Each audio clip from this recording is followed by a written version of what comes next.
I was babysitting my neighbor's son Grady a few nights ago. He was a little terror, but his mom paid pretty well. I watched him a few times before, and I knew that the best way to control him was to keep him eating. Otherwise, he'd just run around the house and break things. That night, he was particularly wild, so I said that I'd order whatever pizza he wanted if he promised to calm down. That seemed to work. I called the restaurant and ordered a pepperoni pizza with pineapples and extra garlic. It sounded disgusting, but that was what Grady wanted.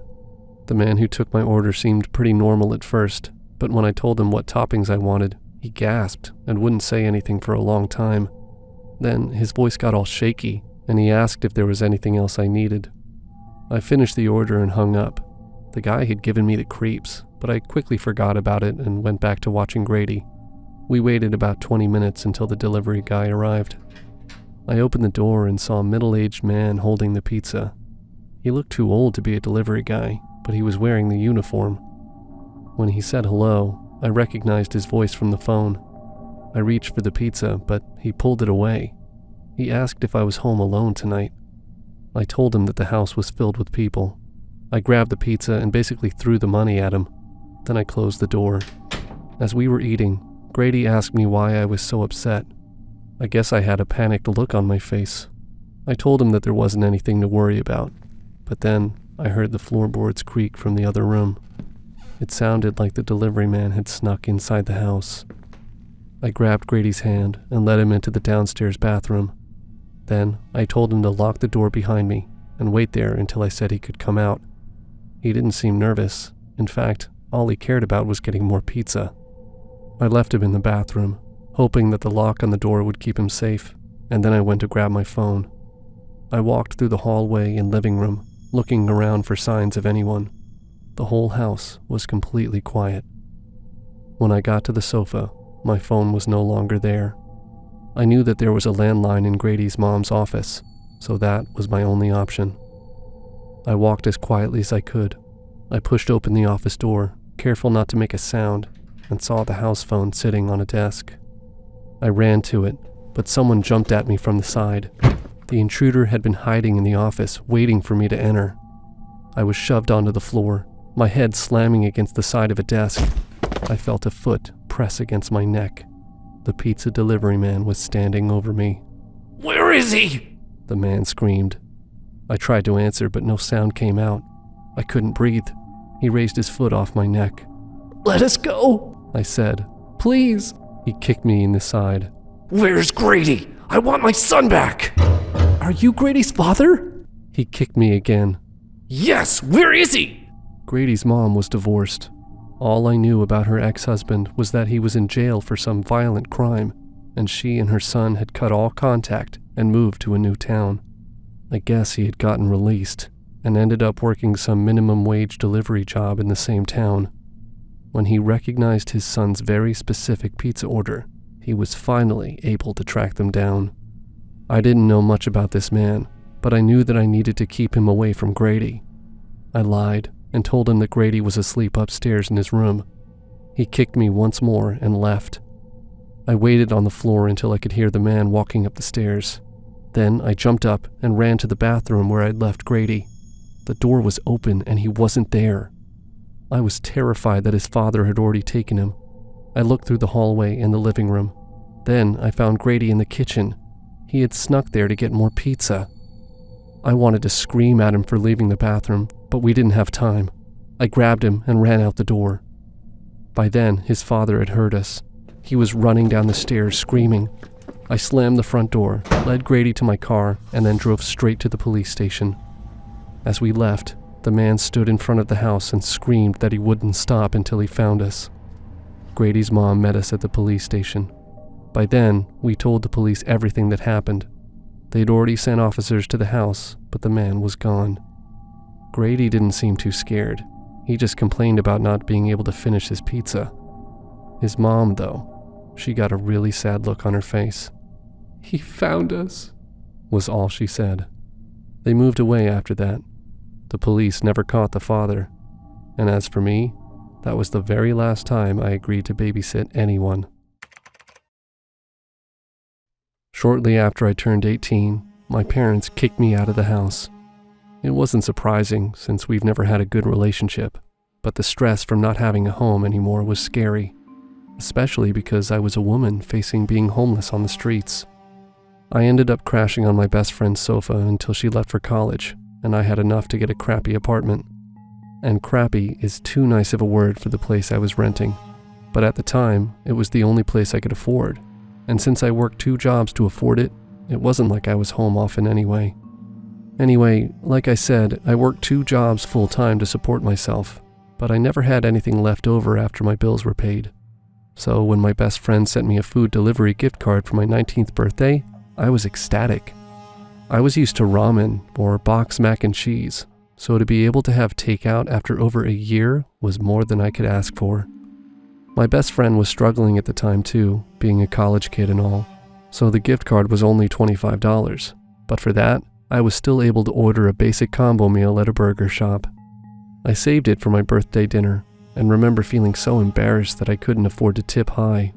The gift card barely covered the food and the delivery charges, but I did manage to get together $2 that I found around the house, and felt proud that I could tip at all.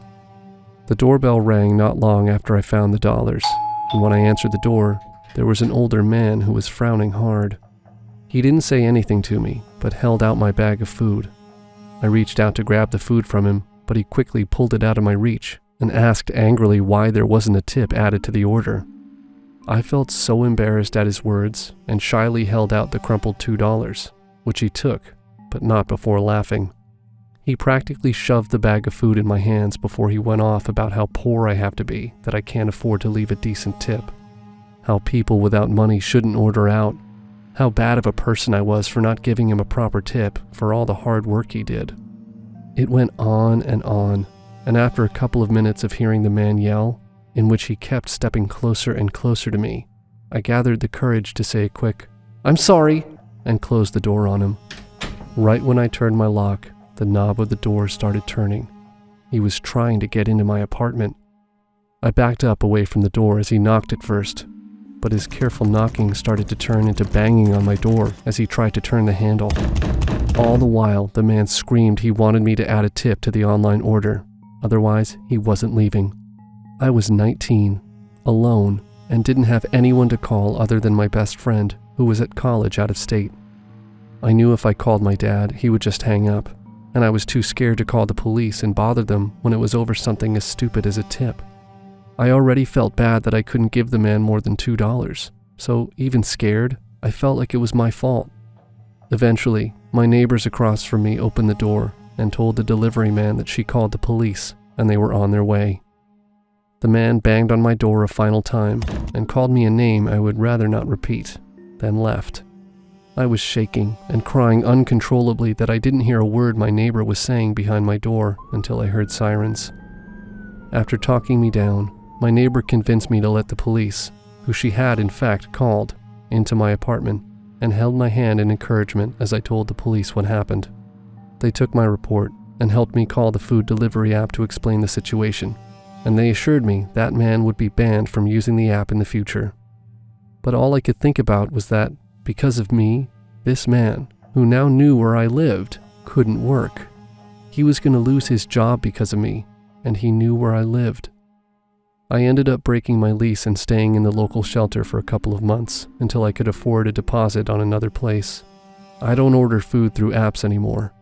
I know now, years later, that I wasn't at fault, but still, you never know who you're inviting to your house when you order food.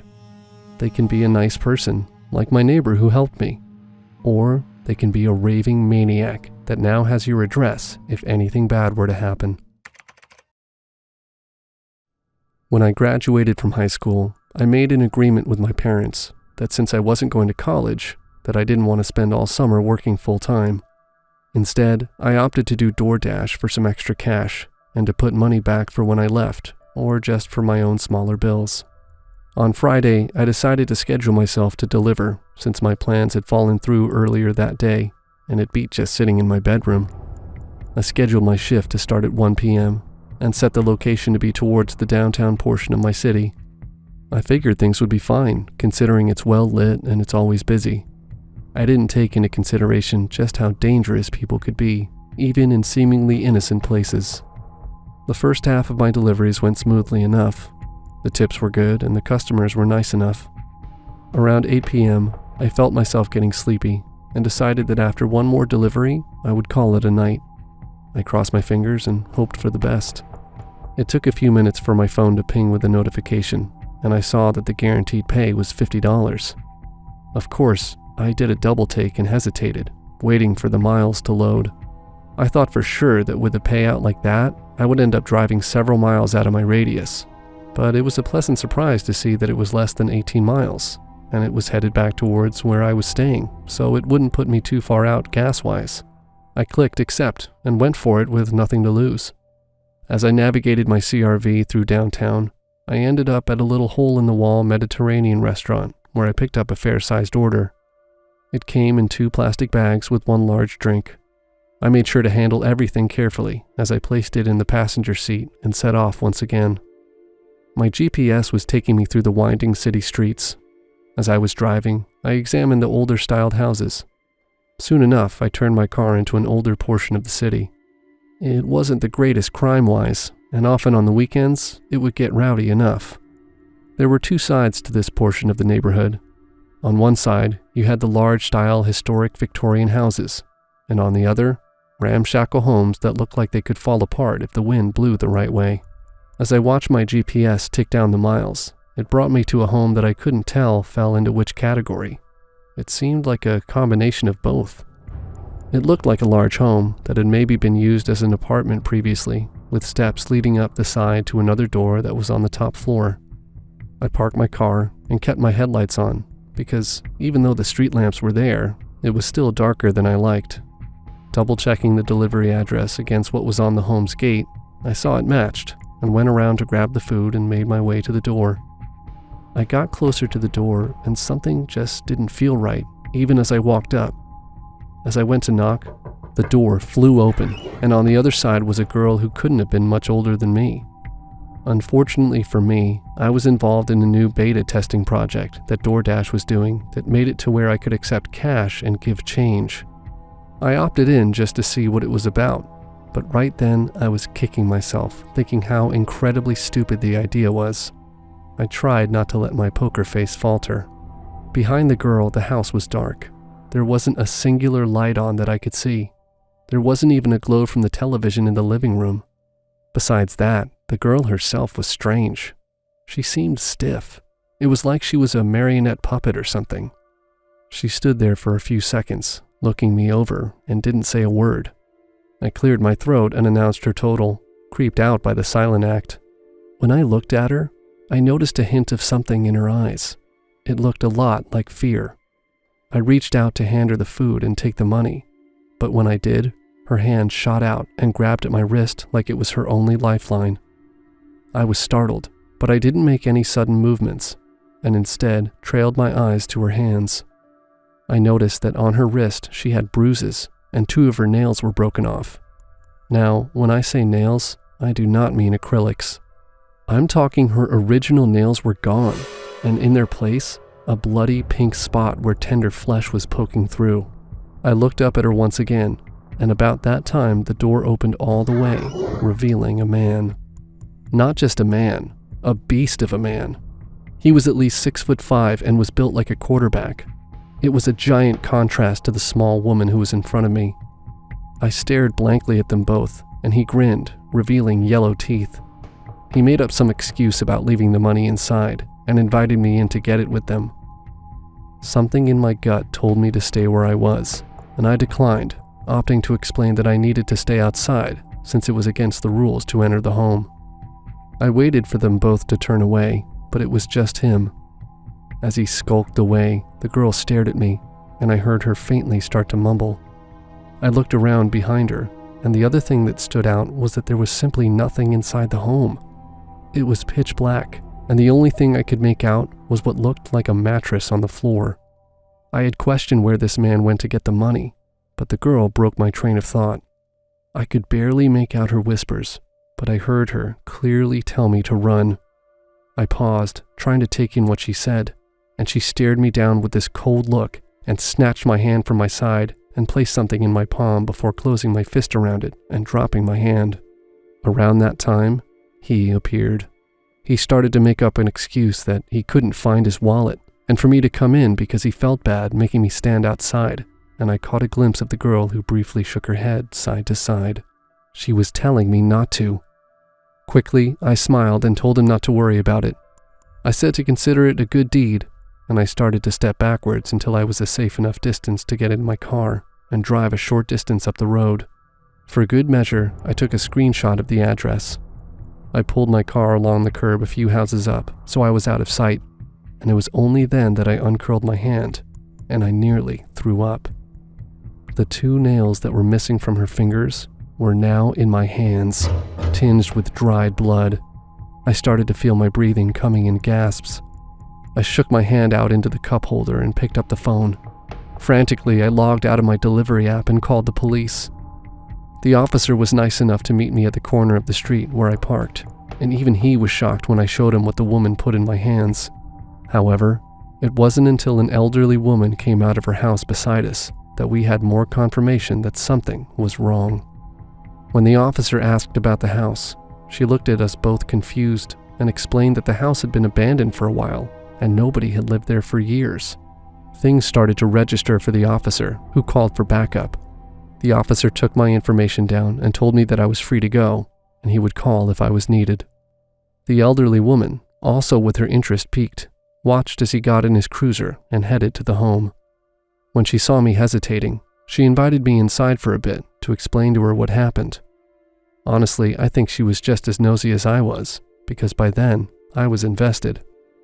I sat in her home for an hour, and all at once, sirens flew by her front window. At least 5 cars in a row, followed by an ambulance. I finally left after that and headed home. I was curious what happened all that night, and the next day, the officer called me. He let me know that the home I went to wasn't meant to have someone living there. The 2 people there turned out to be a 20-year-old woman and her estranged husband. They had hit a rocky patch, and she was leaving him. He wound up taking her after he lured her to talk about the divorce. She'd been in that house for at least 3 days. The man got too paranoid to leave her alone in the house, but he got hungry. She convinced him to order delivery, and that was when I arrived. The last bit of information I received was that she told the detectives he never had any intention of paying me, and she knew that. She wouldn't let me come in, because if I did, she was afraid she'd never reach help.